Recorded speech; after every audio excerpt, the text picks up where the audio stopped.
Good day mga kamamshis.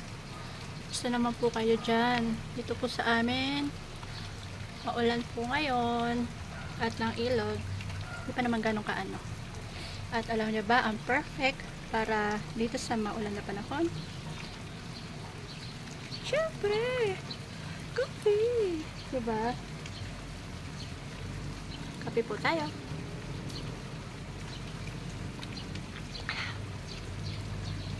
Bagong kulo lang po kasi kaya super init pa. Ingat po sa lahat ng mga nasa labas ng bahay, na nababiyahe, pauwi, or kung saan man po ang punta nyo. Since maulan po, basa ang ating kalsada. Ingat po tayo sa mga, kung magdadrive man po kayo or babiyahe po kayo. Ingat-ingat po palagi mga mamshis.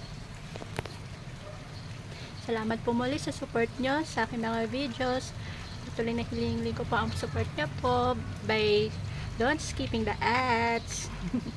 Thanks for watching mga mamshis. God bless po. Happy Friday. Happy long weekend.